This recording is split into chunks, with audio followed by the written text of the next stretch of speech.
Hai teman-teman, Assalamualaikum warahmatullahi wabarakatuh. Perkenalkan, saya Eka Fitriani, CGP Angkatan 7 dari SDN 4 Kranji, Kabupaten Banyumas. Salam bahagia, salam guru penggerak. Izinkan saya menyajikan tugas 1.1 A8, koneksi antar materi, kesimpulan dan refleksi modul 1.1. Berikut ini adalah kesimpulan dan refleksi pemikiran Ki Hajar Dewantara. Kesimpulan filosofi pendidikan nasional Ki Hajar Dewantara bisa saya sajikan setelah saya menyelesaikan modul 1.1. Adapun kesimpulannya adalah yang pertama, pengajaran adalah bagian dari pendidikan. Pengajaran merupakan proses pendidikan dalam memberi ilmu untuk kecakapan hidup, baik secara lahir dan batin.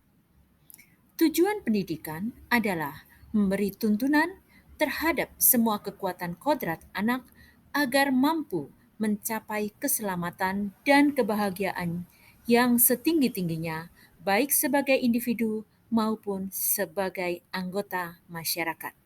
Perlu dicatat, tuntunan berarti bukanlah tuntutan. Pendidikan adalah tempat persemaian benih-benih kebudayaan dalam masyarakat. Untuk tugas guru adalah seperti petani yang merawat benih atau kodrat anak dengan baik. Apapun benihnya, sebagai guru kita tidak berhak memilih murid. Adapun setelah dirawat dengan baik, kembalinya adalah pada anak itu sendiri. Kita hanya bisa mengubah atau memperbaiki lakunya, bukan dasarnya. Kita hanya bisa menebalkan lakunya dan tidak mengubah dasarnya. Pendidikan adalah tanggung jawab bersama antara guru, keluarga, dan masyarakat. Adapun keluarga adalah tempat yang sangat penting bagi tumbuh kembangnya pendidikan seorang anak. Pendidikan adalah membangun karakter siswa sesuai dengan kodrat alam dan kodrat zamannya. Kodrat alam misalkan kondisi lingkungan geografis dan sosiokultural di mana anak tersebut hidup. Sedangkan kodrat zaman adalah sesuai dengan kemajuan zaman di mana anak tersebut dilahirkan. Contohnya untuk saat ini di abad 21, maka kodrat zaman bagi anak yang lahir saat ini adalah merupakan generasi natif digital. Mereka sudah menguasai teknologi canggih.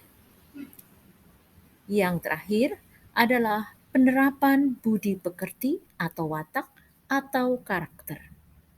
Di sini, budi pekerti merupakan perpaduan antara gerak pikiran, perasaan, dan kehendak sehingga menimbulkan tenaga atau semangat. Dan untuk merefleksikan diri saya terhadap penguasaan modul 1.1, maka ada 3 pertanyaan pemantik yang harus dijawab. Yang pertama, apa yang Anda percaya tentang murid dan pembelajaran di kelas sebelum Anda mempelajari modul 1.1? Yang kedua, apa yang berubah dari pemikiran atau perilaku Anda setelah mempelajari modul ini? Yang ketiga, apa yang dapat segera Anda terapkan? Lebih baik agar kelas Anda mencerminkan pemikiran Ki Hajar Dewantara. Untuk pertanyaan pertama, maka saya dapat menjawab, hal yang saya percaya tentang murid dan pembelajaran di kelas sebelum mempelajari modul 1.1. 1. Suasana kelas yang tenang, diam, dan disiplin berarti menunjukkan keberhasilan pembelajaran. 2. Kegiatan belajar hanya transfer pelajaran, menghabiskan materi yang harus disampaikan.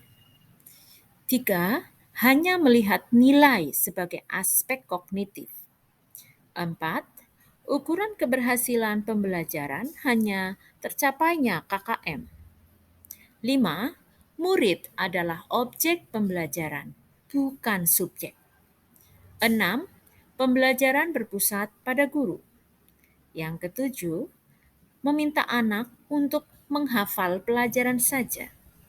Dan yang kedelapan adalah kondisi kelas yang tenang, diam adalah keadaan yang baik.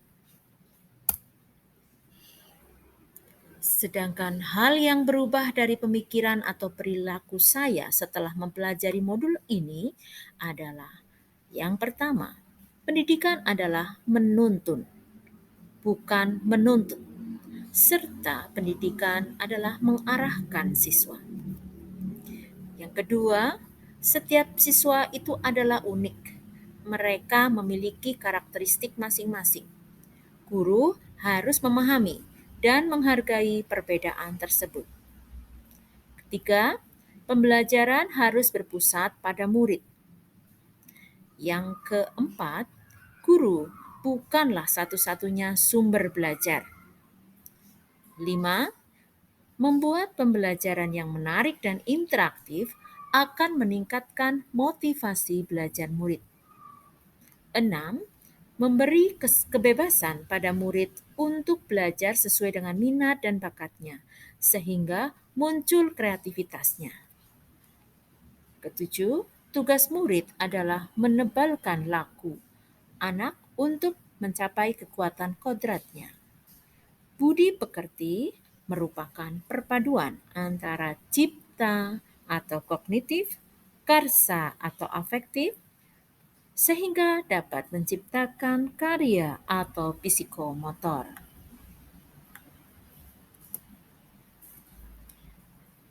Hal yang ketiga adalah hal yang dapat segera saya terapkan lebih baik agar kelas saya mencerminkan pemikiran Ki Hajar Dewantara.